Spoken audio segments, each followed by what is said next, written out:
Hi, everyone. Welcome to White Coats of the Round Table Off-Script. My name is Mike Asbeck, and I'm here with John McDonald. A little bit different today. So if you've noticed, we're releasing this episode on what is normally an off week. For the first year, we were doing every other week, and we were doing bonus episodes for our Patreon members. As the podcast continues to grow and evolve, John and I have made the decision that we are switching to a weekly episode format. So you're going to get double the fun, more of us in your feed. I don't know if that's a good thing or a bad thing. But one of the ways that we want to do this, we want to test and kind of have a little bit of fun with creativity. One of the things we were doing with our Patreon membership bonus episodes was they were completely unscripted and ended up being more behind the scenes, more of just a hangout of John and I kind of exchanging our thoughts on various topics. And we want to maintain that informality and continue it on the main episode feed. So what we're going to try and do is still alternate between more formal episodes of White Coats of the Round Table that are structured with show outlines, with guests, but then intersperse episodes that we'll still call off script, that will be more informal, John and I hanging out and maybe looking at one question and then taking that question and just running with it. So, John, how are you this evening? Well, a lot better now. All right. What are you drinking? So this is, I want to say it's embarrassing. I don't think it's embarrassing, but it definitely is a little bit more feminine for my taste. Honestly, the marketing is pretty great. If anybody can see that. It's Two called chicks. Two Okay. Chicks. I bought this stuff for some friends that were coming over, and I snuck one myself because I bought them for the ladies, and I really enjoyed it. Fantastic. What is it? Is it a cocktail It's in a can? it's one of those cocktails in a can. It's a tequila grapefruit cocktail. So Ooh. it's a So a Paloma. Paloma. Yeah. Paloma, come on. Excellent. I'm enjoying this. What do you got? I am sticking with straight bourbon. I'm doing Jefferson Reserve neat because it's a winter night and bourbon straight feels like a good winter drink. You should have, you know, how they have incense for people who enjoy the devil's lettuce. Mm-hmm. You should have like just a tobacco, like a dish of tobacco you just light on fire for when you drink that stuff. It's pretty manly, At man. some point, I've thought about that, of having an off-script episode where we do cigars, but I figured that's going to hurt our sponsorship opportunities in the healthcare space. Well, we can probably replace things like Proscar or finasteride by giving people a strong drink to put hair on their chest instead. Maybe. So what do you want to talk about tonight? I know we were bouncing some ideas. I think the format that we're going to stick with now for the weekly episodes is just try and pick one question and then use that as a discussion prompt and then just see where it takes us. Yeah, I think something that's interesting. I think we talked about in other stories as a part of other podcasts, but I don't even think I know the whole story from why you even went into becoming a I don't think I've ever told you, no. So And you've never told me why you're a pharmacist. So I will. Why don't we just tell our stories, and we'll talk about some of the good, the bad, the ugly, and expectations. I think that's what's interesting to me is a lot of people in my class when they came into school, a lot of them never even step foot in a pharmacy. I mentioned, so even more so, how many people go into a career without doing a shadow or a mentor? I think this is a good opportunity to kind of share what our expectations were for going into school, why we even chose it, and how is it different now compared to what we thought it was going to be. I think it's great. Bad. Yeah, I love it. I think it's a good opportunity to tell our stories, but I love the idea of kind of comparing what our expectations were when we were 18 and graduating high school compared to now 10 years into our careers. Well, why don't you start first? Because you know that I cannot set the bar. It'll be too long. Sounds good. All right. So for listeners that may not be familiar or maybe just joining us, I'm a psychiatric PA. I've been a PA for about 11 years, and I did that right out of high school. I did a bachelor master's combined program. So my story of how I got into healthcare was when I was a sophomore in high school. I wanted to be a physical therapist. So I was a 3-sport athlete. My sophomore year of high school, I did soccer, basketball, track, and always enjoyed, going to see the athletic trainer and stretching and just the sports medicine aspect of that. So I thought, physical therapy makes a lot of sense. It's something that would, keep me connected to sports. So my parents very wisely encouraged me to do an internship over the summer as a sophomore. So I arranged and did with a family friend, I did an internship at Erie County Medical Center at the PT department with Brett Long. I'm going to give a shout out in case by some odd chance Brett listens. Woot woot, Brett. You know Brett, right? You know Brett and Mm-hmm. Christina? Yeah. So I did an internship with Brett and I spent an entire summer there. And if I remember correctly, it was a lot of hours. I was doing 2 or 3 days a week and spending 8 hours a day there. So it was significant and I loved it. Thought it was great.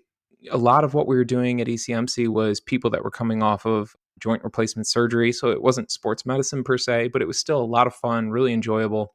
The work environment was great. And towards the end of the summer, Brett pulls me aside and he goes, "Do you really want to be a PT?" And I was like, "Yeah, I think so." And he goes, Mm-hmm. You don't want to do this." I said, "Well, I kind of do." And so then afterwards, he said, "Well, you should consider PA." He said, "My wife's a PA. It's less schooling, it's more money, it's more flexibility. If you don't like sports medicine or ortho, you have the ability to go do other things." So then I had never even heard of PA. I didn't know what it Mm. was. So that kind of got the wheels turning. And I ended up talking to his wife, Christina, and she gave some insight. I think I may have shadowed her once or twice. And the interesting thing about it, the small world, is so Christina, who's the PA, actually was my babysitter because it's a family friend. And now my wife is a coworker of Christina's. They work together at the medical practice that they're at. So, very small world. Full circle. Yeah, gotta love Buffalo. So I started looking into PA and fell in love with it. Realized that this was just a great profession in the sense that it did give an incredible amount of flexibility, the Yeah. earning potential based on compared to the amount of school and the cost of school, I thought was a pretty good return on investment. I did briefly look at medical school. Mm. And even at 17 years old, I was like, wait a minute, I'm not going to start making any money until I'm in my 30s. I'm not going to have a life until I'm in my 30s. And then I'm going to come out and make only, 150, 160 if you're primary care or something like that. Mm-hmm. It just didn't add up to me. It didn't seem like the investment was a good enough return. Mm. So I applied to one school my senior year. I applied to Damon. I applied to no other schools. My parents freaked out. They said, "You need to apply elsewhere. You need to have backup plans." I said, "No, I'll just do that. I'll get in."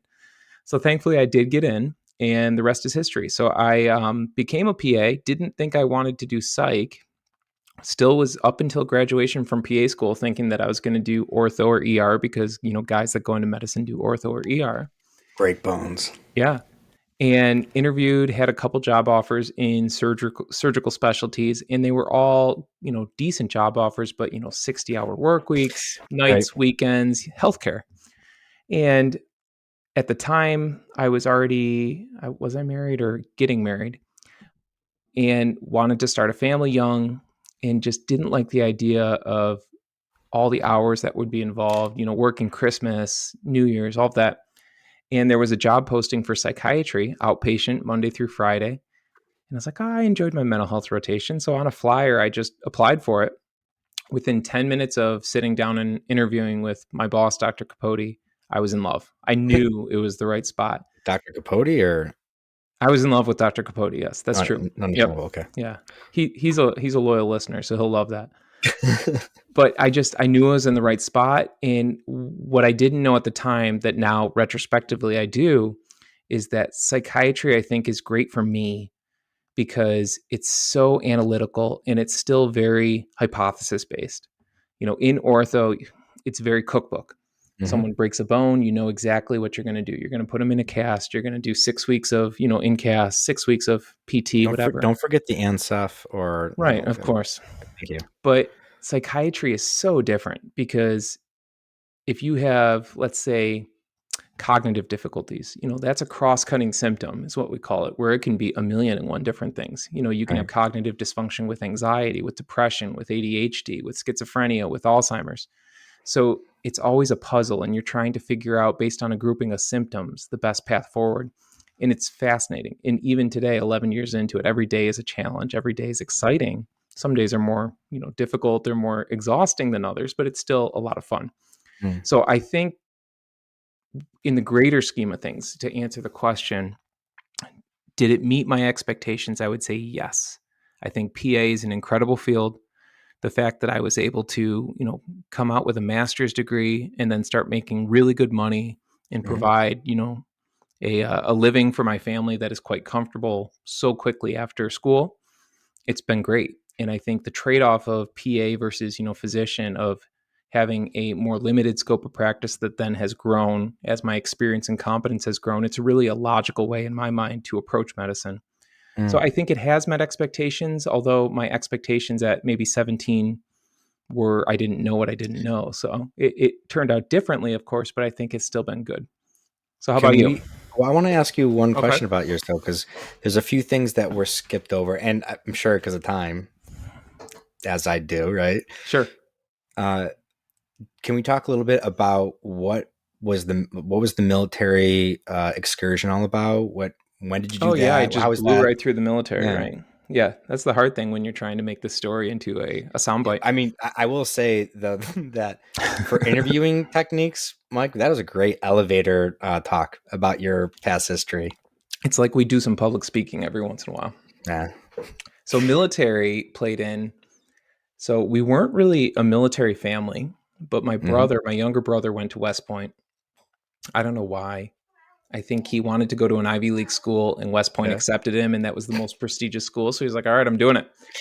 But he went to West Point. I had interest in the military. I had Hmm. interest in the military paying my student loans. So Sure. that was always good. So I initially joined ROTC in undergrad, I and did not know then that. yeah, so ROTC I guy. did, yep, and then Okay. because I was in a BSMS program, my Hmm. master's degree component started my 3rd year because Hmm. it was an accelerated program. Right. So I was doing ROTC my 1st year of PA school, and PA school is quite intense, and I was struggling. I think I ended up with like a 2.9, no, maybe not Hmm. that low, but, a low Yeah. 3s GPA.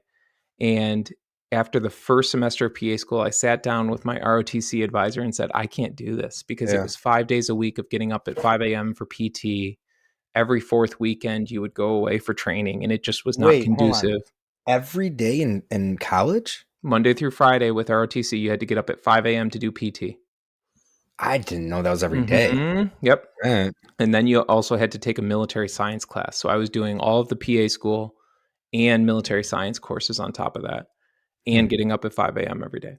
So it was just a lot. So I talked to the ROTC advisor and told him I was just struggling. And he said, well, the needs of the Army are more important than your desire to be a PA. And I said, well, then, I said, okay, then, this is the point where I leave. Yeah. So Are you a thankfully, coward, Mike, or not? That's what he said.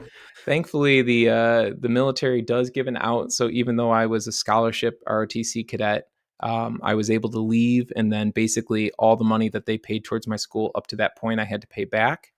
But jokes on them because I had to pay it back at an interest rate of like 0.1% when student loans were 4 or 5% at that Right. point. So I still came out ahead. And then as soon as I graduated from PA school, I did what's called a direct commission. So for medical and other specialties in the military that are considered, a highly trained or highly specific need, they'll just let you walk right in, basically. Hmm. So I direct commissioned as an officer, came right back into the Army Reserve. I did a 4-week officer basic training down The in OCS Texas. or It's a little bit different because it's for medical, but yeah, very mm. similar. Which was one of the most fun experiences of my life. It was like adult summer camp. We got to ride around in helicopters. We went hiking in the woods. We Hung around the saw, Air Force guys? yeah, I saw a lot of rattlesnakes. So it was a ton of fun. It was like summer camp. Yeah, they Uh, were getting you up at 3 a.m. and yelling at you. And, I got tear gassed and all the other things that come with the military. But overall, it was fun. I mean, half of that is just growing up in a German family. Right. So, Yeah. The German genes prepared me, yeah, no sympathy, no mercy. no talking So to. Yeah. the military paid off my PA school loans, and Mm. then also paid for my doctorate. So I did about 6 years in the reserve. I did a mobilization down in Texas where I did deployment medicine. And then I got out and it served me great. It treated me very well. So it was a really positive experience.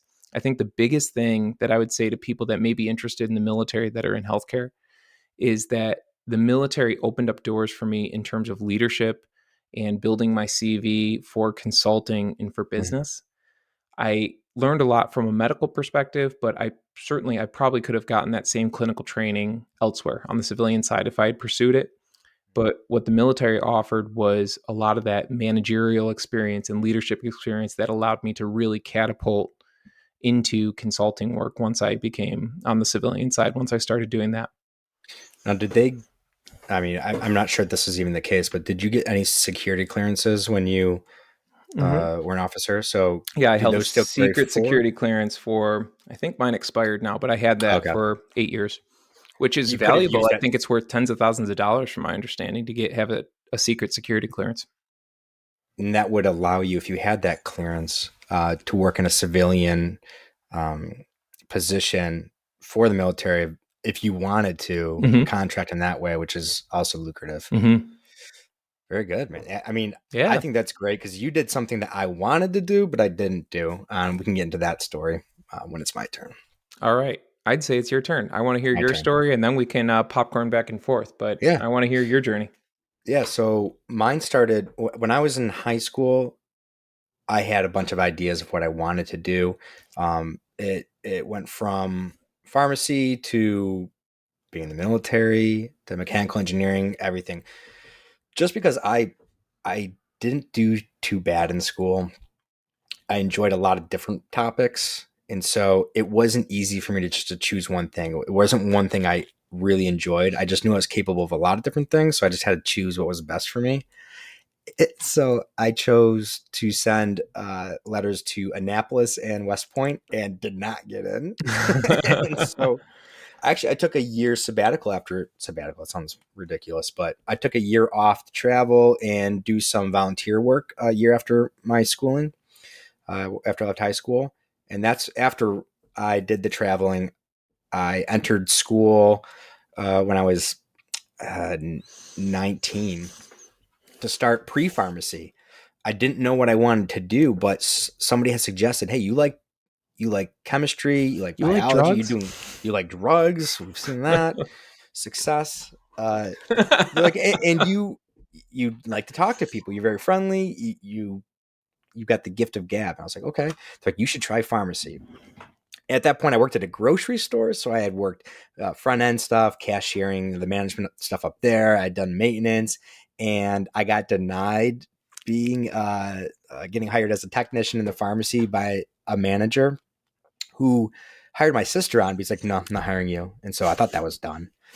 And I ended up getting the job eventually a year or so later, where I was a technician, and I didn't really wasn't sold on it though. That's the thing. I completed 2 years of pre-pharmacy work. I did probably 3.5 years within 2 years, though. I Hmm. really pushed it all together. Did my winter and my summer classes. I did not have really much of a life. But looking back now, I'm like, anything without kids is a life. It's like So you true. you don't know how much time you do have until you have It's kids. You're like, so oh, true, I had right? a lot of time. You look back and you think I was so busy, and now Yeah, with you're like, what kids did in I do with retrospect, my yeah, time? what did I do? Yeah. We didn't even have TikTok. Um, so when I was going through my schooling, I did very well in a lot of my studies, except general bio of all courses. One of the weed out courses, I got a C, and that was going to drown me. So I had to take the course over again, and that was embarrassing for me. It was a real strike to my humble nature, of course.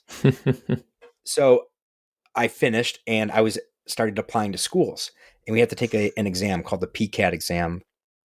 But I wasn't sold on it, so I applied to a few different places, Mike.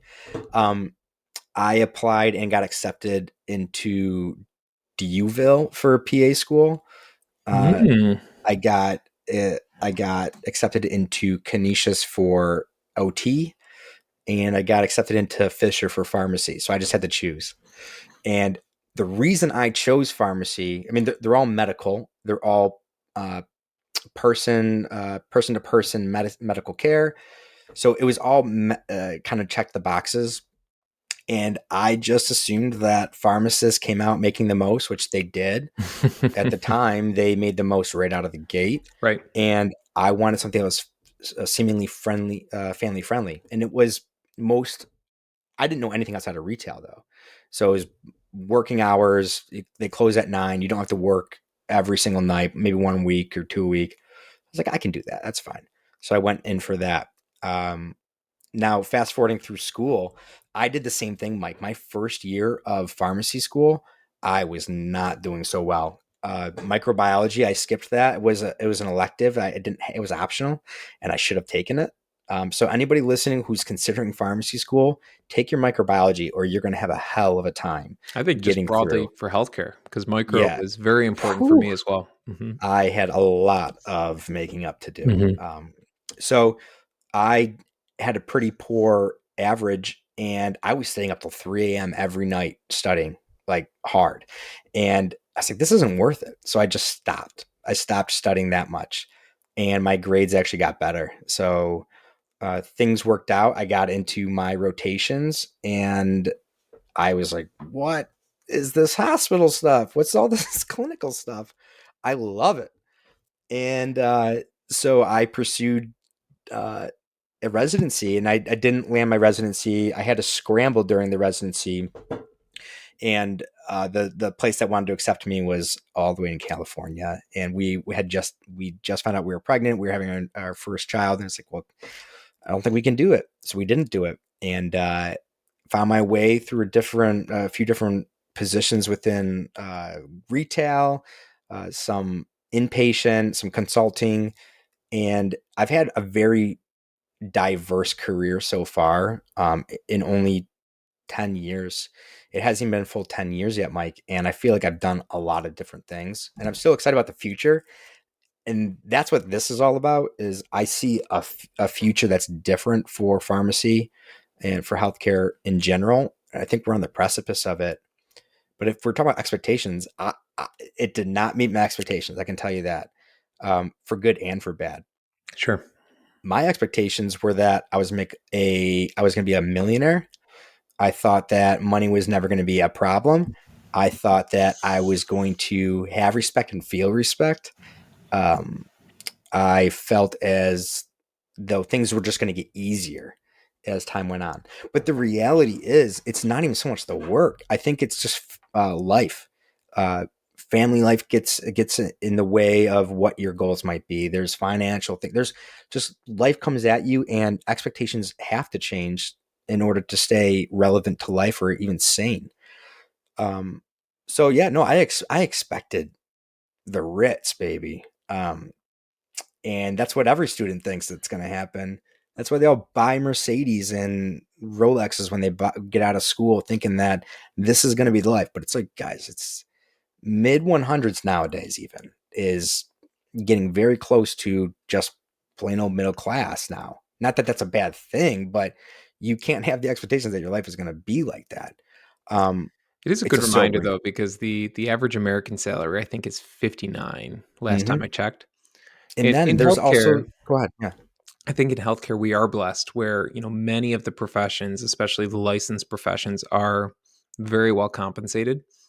Yeah. But you're right. I know what you're saying, where, as things continue to progress, 150 is a lot of money when you're in school, but then when you have a family, when you have a mortgage, when you have, student Yeah. loans, six-figure student loans, the money gets allocated pretty quickly. Hmm. But I do think it's important in healthcare that we also remember that we are so freaking blessed. We You know, are. And the that's fact what's, that we have six-figure salary mhm, jobs that generally are pretty immune to economic downturn and mhm, recession. We're not going to get laid off because our jobs are getting offshored to India or something like that. mhm. It's a blessing, and I know we often talk about burnout. We often talk about negatives, but I guess I just want to be Pollyanna and be a little bit optimistic that in the grand scheme of things, we're still doing pretty well. Well, let's. I want to make sure we take the turn though here, because that was the expectations, and then you can get dissatisfied with where Sure. you are in your Hmm. career because it's not meeting what you thought.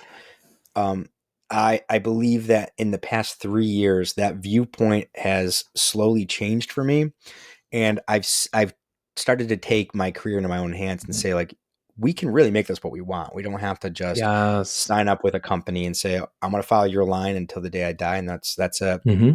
Um, Life is short, and like you and I have said this a million times, Mike. We never thought we'd be on a podcast ordering ring lights. You can see it against my glasses here, which is annoying the crap out of me right now. But as you can see at the side of my face, you see how flushed I am You do look from flushed, just but I figured one you it drink. was just because No, you're a it's like ginger. one side of my face. It's just from the, the drink. Anyways, what I was just getting to is that I'm now to this point where I see that I don't have to be dissatisfied with anything because Mhm.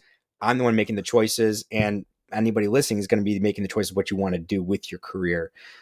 You can take any career and make it something that you're proud of or happy with. So I think that's my drive home point here is like, yes, my expectations were very different. They did not meet what I thought it was going to be. Um, Although I am happy that I chose this because I think I do it well. I think that Mhm. what I aim to do with my patients, I accomplish. I get that feedback from them, and having a spouse at home who does have a, uh disorder of diabetes that I was gonna requires say a if you keep lot it of vague, it's care. gonna sound worse. I know disorder just sounded bad. Diabetes is like you understand shortages in medications. People who don't understand their medications know how to use Lansing. I mean, all these things that we assume everybody knows because we've been taught and we've told it 50 million times. You're going to get somebody who comes up, never seen this thing for the first time ever, and you're assuming all the wrong stuff. So we have a great impact, and I'm happy that I did this because I can help family too. People Yeah. still call me. Thanks for giving my number out, Mom.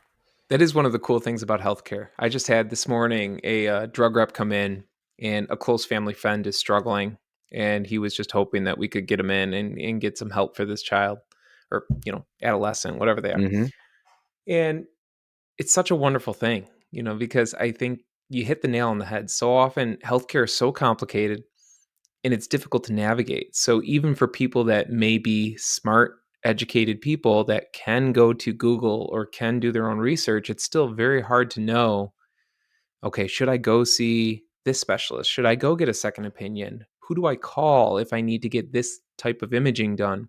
Mm-hmm. So just working in healthcare, regardless of what your role is, can really, it's such a force multiplier for family and for friends, where you can help be that shepherd and kind of navigate people through a very complex and sometimes very broken system.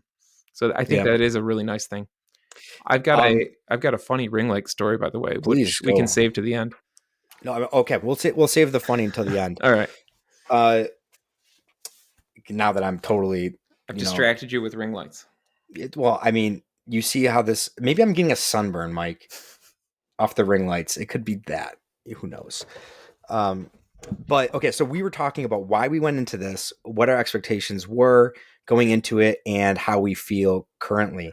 Um, we could take this in a couple different directions. I know that I can go wherever the wind takes us, Mike. But do you want to take that anywhere else? Because we can go deeper, I or think, we. yeah, the last thing I would say is I had a similar experience to you where things really took off for me when I realized that working in healthcare did not have to equate to having a singular job where you go in, you work your 40 hours, and then you go home. Mhm, I enjoy clinical work, and I flirted with the idea of moving into the MSL role in industry and ultimately decided not to because I love my patients. mm, But in 2016, 2017, I started to do pharmaceutical consulting. I started to teach. So I started to diversify my career where I wasn't just clinical all day, every day. And in terms of career satisfaction, that's when things really took off. sure. It allowed me to really love and cherish my clinical work, but then also have days where I'm doing other stuff. That's a nice change of pace. It gives me a nice opportunity to build skill sets that are not what I normally do. I'm thinking back to our interview with Dr. Grunch, where she said, she started doing social media and TikTok stuff, A, to empower women and be a good representation for Mhm, them, but B, because she reached a point in her neurosurgery career where she felt like it was starting to get comfortable, where, mhm, it wasn't necessarily a challenge. She was very proficient in all of her tasks, and she wanted something new and different just to kind of keep it interesting and keep it fun.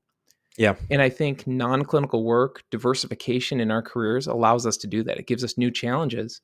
mhm, And those opportunities are out there for anyone and everyone that wants to pursue them, even for people that have full-time jobs. I mean, you and I both are still technically full-time employees at our day jobs.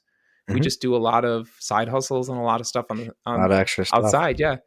But those opportunities I really think are what bring a rich, diverse, and very rewarding healthcare career. So I think you hit the nail on the head earlier with that. Mm, And I wanted to reinforce that I had a similar experience. yeah. It once you take it into your own hands and you can form something that you can call your own, there's a lot of pride that goes with that, and then the empowerment that you get from just seeing a success. I'll even talk about the podcast for a second, Mike, here, because we haven't talked about the transparency between like what this looks like on the daily basis, what we do, how we reach out. But when we find somebody to come on the podcast and make a new healthcare friend or a podcast friend and start texting back and forth and creating this little community, it's it's really encouraging when you find somebody that is in it's hard to come by, popular, not a lot of time to discuss these, and they take the time to come hang out with us and discuss these. It gives me a lot of satisfaction, something that is accomplished outside of the clinical work or the plain monotony of what your day looks like. It's like, okay, we did that, or I did that. And I can't put that on a corporate plan that was set or an investor, or it's just something that I did. Uh, and so whether it is work or whether you're finding something outside of work that consumes you and gives you a lot of joy, that's probably where you're going to find the happiest people who are striving in their work because they find it fun and they're engaged by it and their families can handle that pressure. Or they come do their 40 hours, they do it to the standard that is set to them in their contract, and they take their money and their time for the rest of the week and just go do the things they want to do, fishing, hiking, like whatever they're doing, they're happy. And that's kind of the goal here, is just to find happiness. Some of us need a bit more challenge to be satisfied, though, I think. I think happiness can be whatever, it is for you. I know Mm-hmm. that that's inarticulate, but not everybody's path is going to be the same. Not everybody's, happiness or things that bring them joy is going to be the same. And Well, finding your path is really the key, whatever that looks like. and we're still, I think we can both agree, finding that thing that makes you really happy is a continual process. That I think I found stuff that makes me really happy, but I know that I'm going to continue to drive down this and find something else. It's like, I really enjoyed this thing about the podcast, and now I'm going to dig into that. Um, those things change, and I'm excited to go out on this journey with you, Mike. And it's been over a year now, and I was reflecting on that. It's been uh, 15 months that Wow. we've been doing this now. So this is sort of like a recap of why we even started this whole thing in healthcare, where it brought us, and now we're here today just discussing. We got to the point where we're at a podcast, and 10 years from now, Mike, it's going to be something different. I think it's going I'm to be sure great. it will be. Yeah. My goodness, I hope it is. Yeah. Well, I mean, this was a more pleasant conversation than I thought. You let me talk a bit more. Well, So. I love the off script format. So even as we're moving to a weekly episode release, I think Mhm. retaining the ability for us to just have these chats and then share them with our listeners. And if they don't like them, fine. But who knows? I think we're pretty interesting, so we'll see. I mean, most people probably just put us on mute and just watch us anyways. Just to see that red face. Yeah. All Well, right. just So here's the inside. question. Do you want to hear the ring light story Yeah, of in the course. episode or off air? No, let's do it now. All We got right. to give Share it with somebody the listeners since we've Yeah, teased it. they All need right. something to come back to. So actually, you were there. We presented at the New York PA Association. We did a presentation there on non-clinical careers, and we were in Saratoga Springs, which is a nice little town. I forget why. Oh, it wasn't podcast related. I actually had my ring light with me because I was recording patient case study videos for a different company. Shout out to Point of Care Network. And and I went out to my car to get the ring light, was walking through the hotel lobby with the ring light, and everybody kept looking over and staring at me. And I could not figure out why. As I got in the elevator, went up, it dawned on me. I was like, I'm in a hotel with a ring light. Hmm. people are not immediately thinking, oh, I bet he's going upstairs to do schizophrenia case studies. Yeah, yeah. So I realized that, they probably thought I was an amateur pornographer, but no, I promise. It was Oh, just case studies. So that's my ring light story. But you're right. I never thought I would be owning yeah. 3 ring lights in my life. And yet here we are. Yeah, nerds like you, and I'm not even gonna say me because I was always very popular. Uh, those types of hotel stories don't happen to people like you, Mike. I'm sorry. Yes. Well, that's fair. Well, Yeah, I no, think it's this is good. a high point to end this. I agree. And for anybody else who is going to be hearing this, you're probably wanting a little bit more about the story behind Patreon. Uh, Mike and I have decided that we want to bring these stories to everybody across our listenership. With less Uh, cursing. yeah, with less. We're gonna have to use that. We're gonna have to use that button. Yeah. Um, so we want to share these stories with everybody. So we are shutting down the Patreon account. So this can be free for everybody. So we really hope that everybody enjoys it. It's going to bring extra content throughout the year.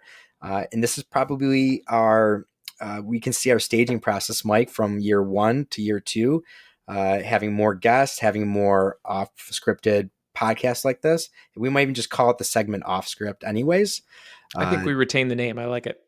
so everybody can understand when we do post with an off script as the title, it's going to be a little bit more laid back, informal, and more about stories and experiences. So if that's something you're interested in, please take a listen to those as we post them. Otherwise, we're always happy to have you guys here. And we want to hear from you. As always, please reach out to us on Facebook. And you can go to our page. Our web page is at whitecoatsroundtable.com. We really hope you visit that. Our producer and what's that, editor, developer, are working on this, restructuring it. So you're going to see a lot of different changes. And we will be starting to grab email addresses to send out weekly information, or we'll call them bulletins, Mike. I Whatever. don't think we call them Newsletters, bulletins. We'll whatever. call them bulletins. We But want to be in touch with you. we want to be in touch with you. So please visit the website. And next time, it's going to be Mike Asbeck and John McDonald again on White Coats Round Table. We hope you guys all have a great night.